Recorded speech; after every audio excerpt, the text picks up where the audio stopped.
আপনারা জানেন বাংলাদেশে সব ইসলামপন্থীরা প্রায় এক হয়ে গেছে। তারা বলতে চাচ্ছে সামনে আমরা ইসলামের একটা বাক্স দিতে চাই। এতদিন আমাদের ব্যবহার করে অনেকেই ক্ষমতায় গিয়ে আমাদেরকে জেলে ঢুকিয়েছে। এবার আমরা আর অত পাগল শামসুদ্দিন না, কি কথা বলেন না কেন?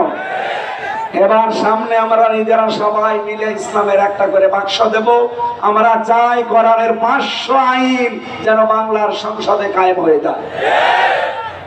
আগে আমরা জানতাম এই দেশে 100 জনের 15 জন মানুষ ইসলাম কায়েমের পক্ষে ছিল। এখন 100 জনের 66 জন মানুষ চাচ্ছে এই দেশে ইসলাম কায়েম হোক। আপনি আর কিছুদিন যেতে দেন, মাত্র 6 মাস 11 দিন চলছে, আর 6 মাস যেতে দেন, এদেশে 100 জনের 100 জন মানুষ বলবে আমরা ইসলাম এদেশে কায়েম চাই। এইটা আমরা সামনে এই চর্ম চোখে দেখতে চাই না। আল্লাহ যেন তৌফিক দেন দেখার, বলেন আমিন।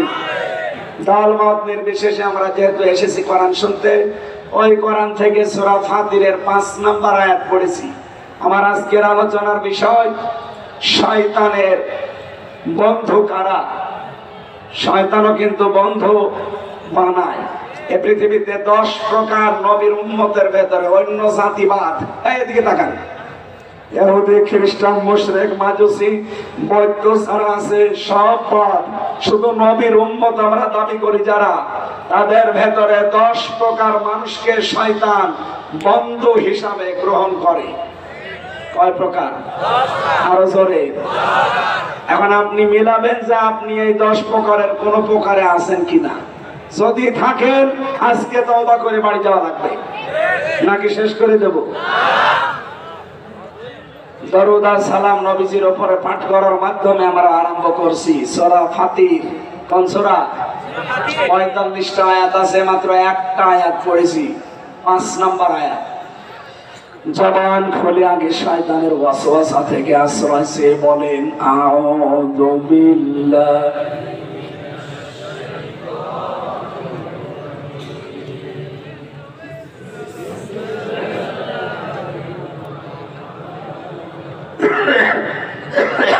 কিছু না। ইয়া আইয়ুহান নাসু ইন্না ওয়াদাল্লাহি হক। সাদাকাল্লাহুল আযীম। আল্লাহ রাব্বুল আলামিন ডাক দিয়েছেন শুধুমাত্র এই পৃথিবীর মুসলমানদেরকে না, যাদের আল্লাহ বানিয়েছেন তাদেরকে। ইয়া আইয়ুহান নাস, হে মানব মণ্ডলী, ইন্না ওয়াদাল্লাহি হক, অবশ্যই আল্লাহর ওয়াদা সত্য। আল্লাহর ওয়াদা সত্য না মিথ্যা?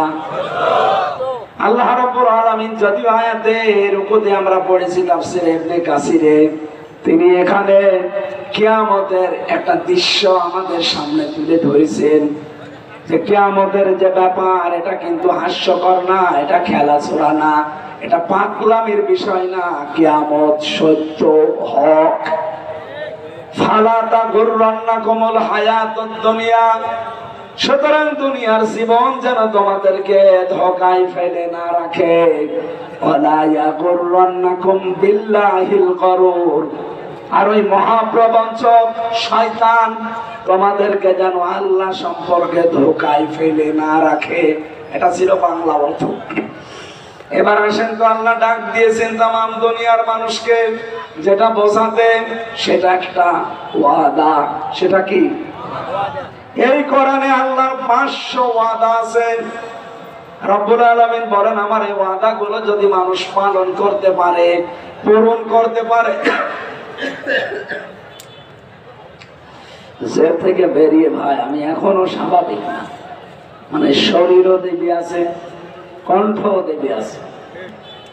জালেমরা তো বহু টর্চার করেছে, এই কারণে আমার শরীর স্বাভাবিক হচ্ছে না। দোয়া করছেন ঠান্ডা পানি খেলে গলা আরো বসে যাবে না, দরকার চা থাকলে দেন, না থাকলে দেন। বাতাসটা ছিল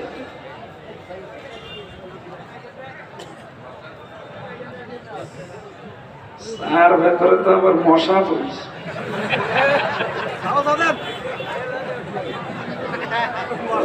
5 টাকার চা মশা পড়বে না হাতি পড়বে?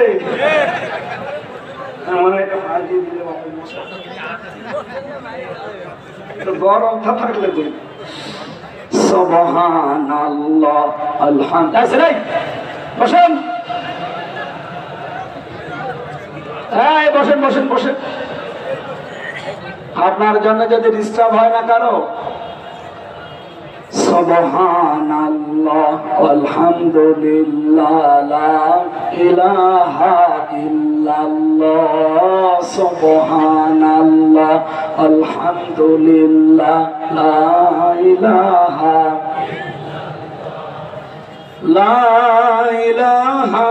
ইল্লাল্লাহ মুহাম্মাদুর রাসূল।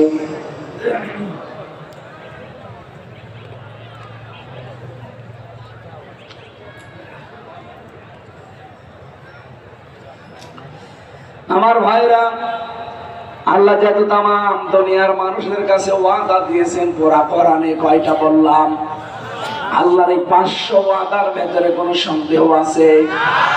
আল্লাহ পাক 1 নম্বরে ওয়াদা দিয়েছেন, এই জমিনে যারা আছে এই মানুষগুলোর জন্য প্রথম ওয়াদা হচ্ছে ওয়াদাল্লাহুল্লাযীনা আমানু মিনকুম ওয়া আমিলুস সালিহাত লা ইস্তাখলিফান্নাহুম ফিল আরদ কামা ইস্তাখলাফাল্লাযীনা মিন ক্বাবলিহিম।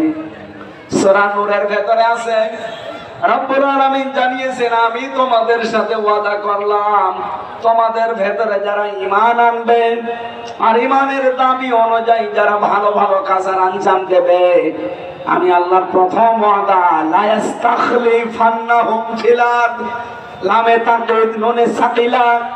আল্লাহ বলেন, আমি গ্যারান্টি দিয়ে বললাম, এই জমিনের শাসন ক্ষমতা আমি তাদেরকে দেব।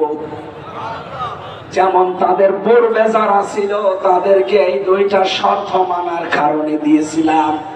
হযরত ওমরকে যেমন দিয়েছিলেন, আবু বকরকে দিয়েছিলেন, হযরত ওসমানকে দিয়েছিলেন, হযরত আলী রিদওয়ানুল্লাহি তাআলা আলাইহিম আজমাইন তাদেরকে দিয়েছিলেন। ওই আল্লাহ ঠিক ওই রকমই এখনো আছে। কথা বলেন না কেন? উনি এখনো ওই রকমই আছেন, একটু হালকা দুর্বল হয়ে গেছে। উনি ওই রকম নেই নাকি রওশনের সাথে মতো একটু দুর্বল? এমন গৃহপালিত বিরোধী দল ছিল, আমার মনে হয় এই রওশনের সাথে খেলা দিলে পরিচিত।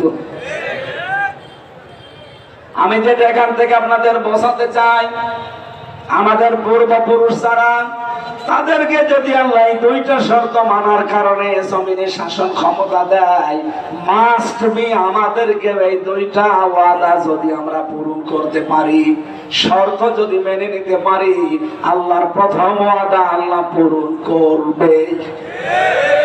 ইন্না ওয়াদাল্লাহি হক, আমি আল্লাহর ওয়াদা কি সত্য। সুতরাং এই ওয়াদার সামনে আমরা দেখতে চাই, কিন্তু আমাদের আবার 2টা গুণ লাগবে না? বলেন বলেন। ওয়ালা তাহিনু ওয়ালা তাহজানু ওয়া আনতুমুল আ'লাউনা ইন কুনতুম মুমিনিন। সূরা আলে ইমরানে আল্লাহ জানিয়েছেন, কোনো চিন্তা নেই, কোনো ভয় নেই, তোমরাই বিজয় হবে সামনে যদি মুমিন হতে পারো। ও সিরাজগঞ্জবাসী, এই পৃথিবীর ময়দানে ভয় নেই, চিন্তা নেই, বিজয় হওয়ার দায়িত্ব আল্লাহ বলেন তোমরা বিজয় হবে যদি মুমিন হতে পারো। বিজয় দেওয়ার মালিক কে? আরো বলেন, মুমিন হওয়ার মালিক কে? অবশ্যই আল্লাহ। আল্লাহ মুমিন হবে? আল্লাহ তো মুমিন আছে। আল্লাহর নাম কি? মুমিন। আল্লাহর নাম কি? আর আমরা কি? আব্দুল মুমিন। আমরা কি? সুতরাং বিজয়ী হব আমরা মাস্ট বি। শর্ত আল্লাহ দিয়েছেন, ইন কুনতুম মুমিনিন। ইনে শর্তিয়া যদি আমরা মুমিন হতে পারি, তাহলে আজকে থেকে আমাদের চেষ্টায় থাকবে এটা, আল্লাহর এই ওয়াদা 500 আমরা অন্তত প্রথম ওয়াদা, উনি যেহেতু লা ইস্তাখলিফান্নাহুম ফিল আরদ, তোমাদেরকে অবশ্যই আমি জমিনের শাসন ক্ষমতা দেব, এ ওয়াদা করলেন কে? আরো জোরে বলেন কে? এ ওয়াদা আমরা সামনে দেখতে চাই না। শর্ত কয়টা? একটা। বলেন কয়টা? ঈমান আনতে হবে।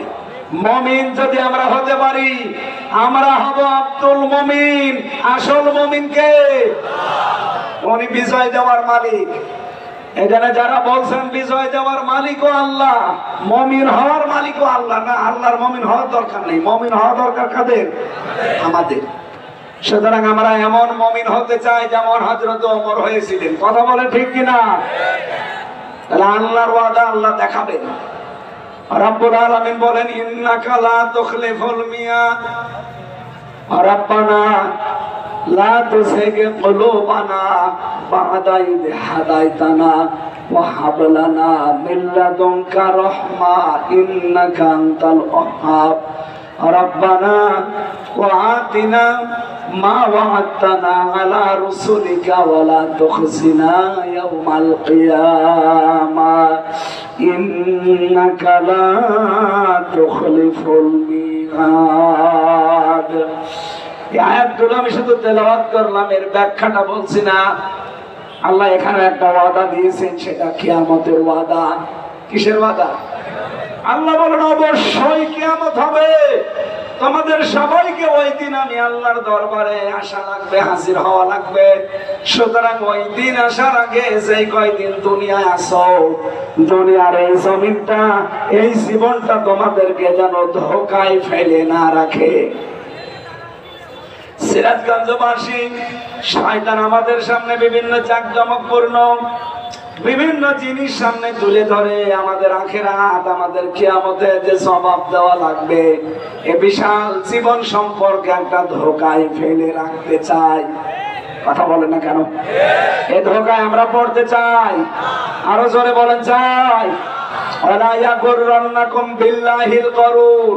আল্লাহ বলেন সেই মহাপ্রবঞ্চক, মহাপ্রতারক, ধোঁকাবাজ এই শয়তান যেন আল্লাহ সম্পর্কে তোমাদেরকে ধোঁকায় ফেলে না রাখে।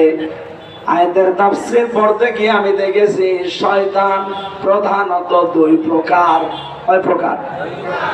একটা হচ্ছে মানুষ শয়তান, আর একটা জিন শয়তান। মানুষ শয়তানের ভেতরে আবার দুই প্রকার, একটা নারী শয়তান, একটা পুরুষ শয়তান। কথা বলে না কেন? এই পৃথিবীতে কোন পুরুষকে যদি শয়তান আসর করে, তার দ্বারা যা ক্ষতি হয় তার চাইতে বেশি ক্ষতি হওয়ার সম্ভাবনা কোন মহিলাকে যদি শয়তান আসর করে। এই জন্য পুরা কোরআন শরীফের ভেতরে যেখানে শয়তানের চক্রান্ত কথা, সেখানে দেখবেন দাঈফা লেখা আছে। ইন্না কায়দা শাইতানি কানা দাঈফা। অবশ্যই শয়তানের চক্রান্ত একেবারে দুর্বল। কিন্তু মেয়েদের কথা যেখানে আছে, ওই জায়গায় কিন্তু দুর্বল শব্দ আপনি পাবেন না।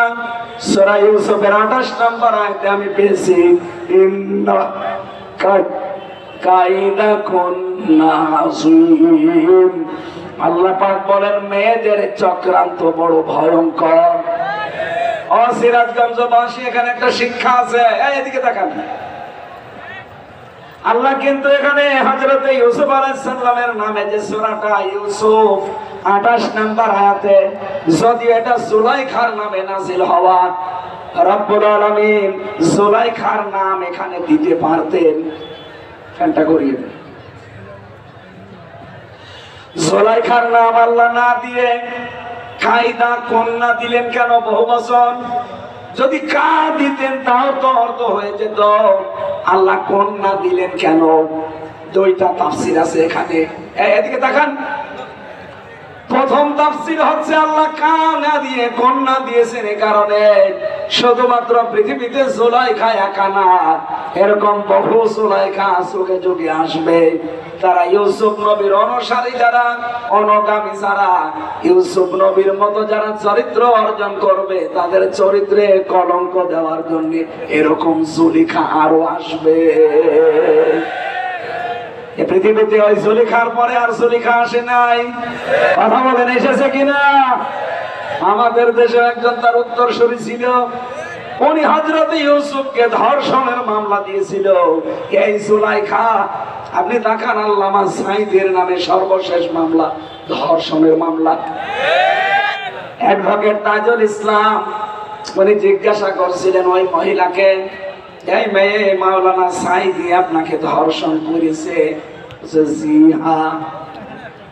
আপনার জন্ম তারিখ কত, কোন সালে আপনি জন্ম নিয়েছেন? মেয়েটা বলছে আমি জন্ম নিয়েছি 1975 সালে। ধর্ষণ করেছে কত সালে? বলছে 1971-এ। অ্যাডভোকেট তাজুল ইসলাম ওই দিনই বলেছিলেন, মাননীয় আদালত এই পয়েন্টটা লিখে রাখেন, জন্ম 75-এ, ধর্ষিত হয়েছে 71-এ, এটা কি রুহের জগতে? ওই দিন মামলা ডিসমিস হয়ে যাওয়ার কথা না? বলেন বলেন। কিন্তু পুরাটা তো সাজানো, ট্রাইব্যুনালও সাজানো, বিচারপতি সাজানো, আসামিগুলো সাজানো, সাক্ষীগুলো সাজানো। ওইগুলো তো আসামি হওয়ার কথা না, ধরে ধরে সাজিয়ে আসামি বানিয়ে দিয়েছে। রায় দিচ্ছে, রায়ও সাজানো। এই কথা বলেন না কেন?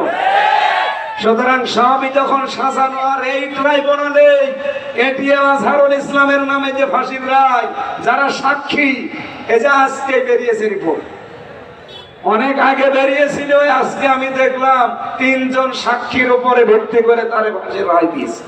একজন সাক্ষী দেখেছে 6 মাইল দূর থেকে, আর একজন দেখেছে 3 মাইল দূর থেকে, আর একজন দেখেছে 1.5 মাইল দূর থেকে। এই হচ্ছে সাক্ষী। ওই 75-এ জন্ম, 71-এ ধর্ষিত, ওই রকম হয়েছে। এক কথা বলেন না কেন? সুতরাং আমরা চাই এগুলো সব যেহেতু বানোয়াট। আর আজহারুল ইসলাম তিনি বিপ্লবের সৈনিক ছিলেন, বিপ্লবের মাধ্যমে যেহেতু এ সরকার, আর বিপ্লবের অগ্রনায়ককে আপনি এখনো পর্যন্ত জেলে রাখবেন কোন কারণে? আমরা চাই আগামীকাল আমরা তার মুক্তি চাই, এবং মুক্তি দিতে হবে।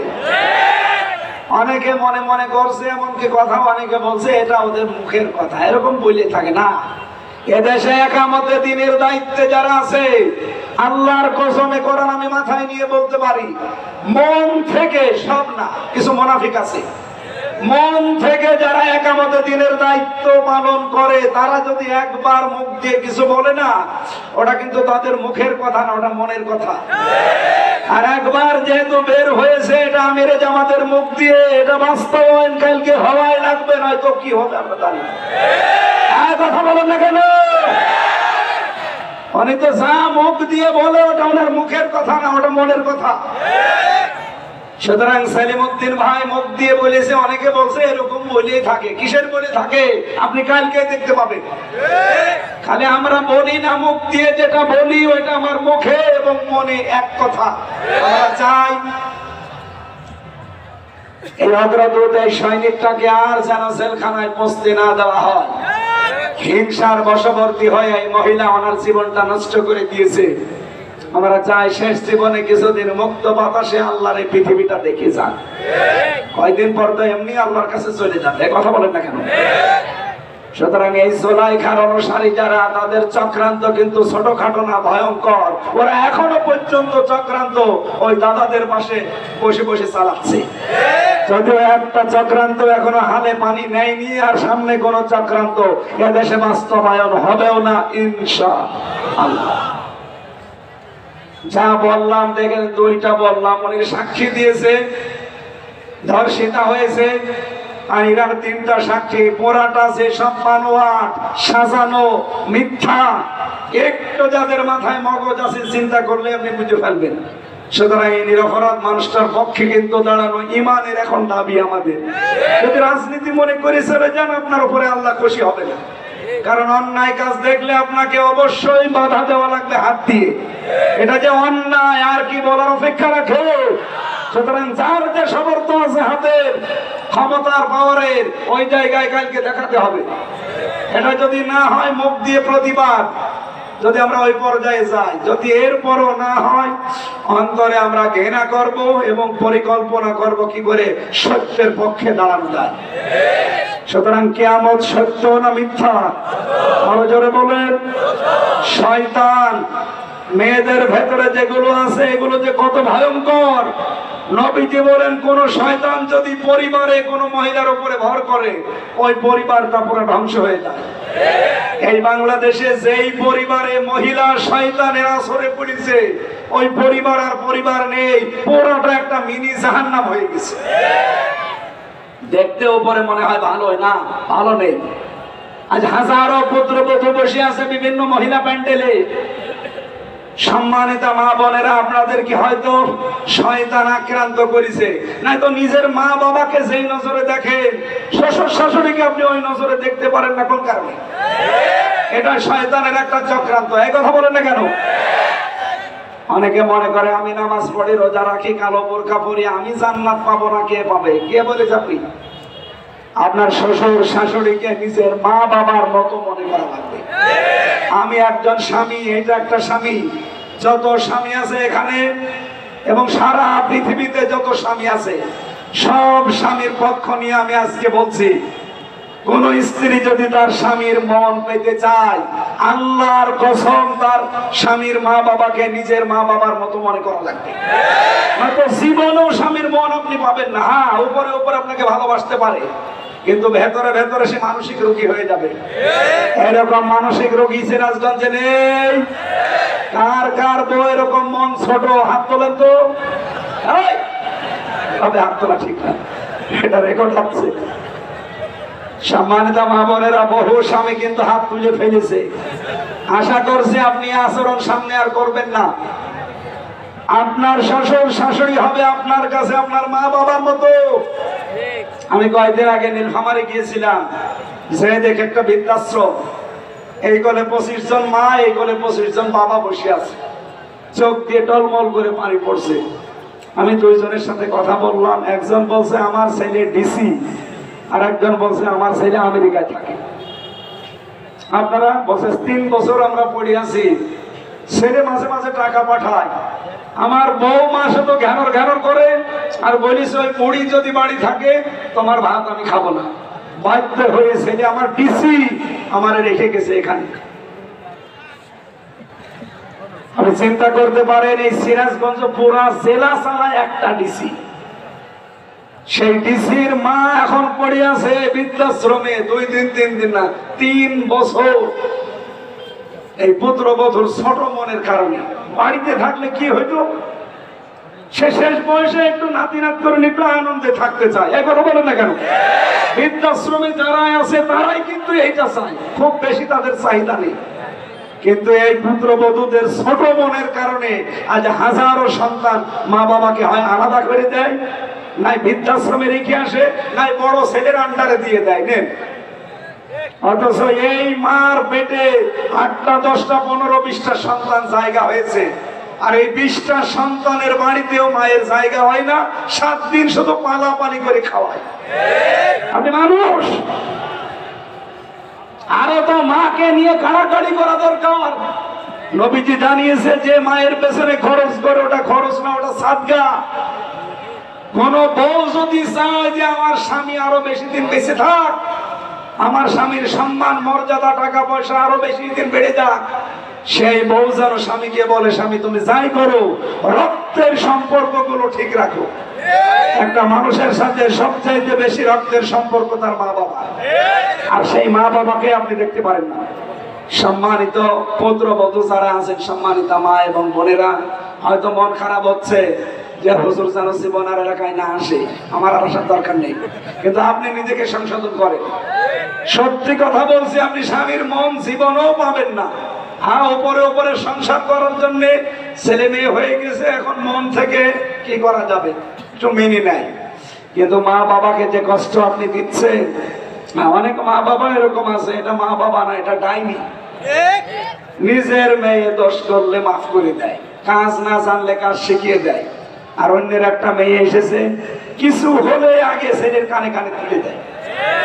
এইরকম ডাইনি মা দেশে নেই? এই মহিলা ব্যান্ডের এরকম ডাইনি মহিলা কারা আছেন? হাত তোলেন তো। তুলেছে, হাত তুলেছে না? শাশুড়ি যারা বসে আছেন, শুধু নামাজ পড়ে রোজা রেখে কালো বোরকা পরে জান্নাত যেতে পারবেন না। মাস্ট বি আপনাকে ওই মেয়েটাকে নিজের মেয়ের মতো মনে করা লাগবে। আমরা তো চাই পরিবারটা একটা মিনি জান্নাত হয়ে যাক। এই কথা বলেন না কেন?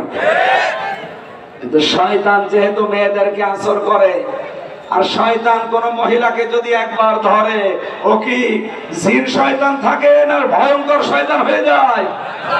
পরিবারটা নষ্ট হয়, সমাজ নষ্ট হয়। আর রাষ্ট্রের প্রধান ছিল, রাষ্ট্রটা নষ্ট করে ফেলেছে। এই জন্য নবীজি জানিয়েছেন ওই জাতি কখনো সফল হতে পারে না সেই জাতির নেতৃত্বে কোনো মহিলা আছে। আর 54 বছর আমরা আর সফল হতে পারি না, আমার মনে হয় এই কারণে, কারণ নবীর কথা মিথ্যা হবে না। এটা না আগামী থেকে ক্ষমতার চেয়ারে কোনো মহিলা বসতে পারবে না। এটা আপনারা চান না? এটা রেকর্ড হয়, কারা কারা চান দেখি লিল্লাহি তাকবীর।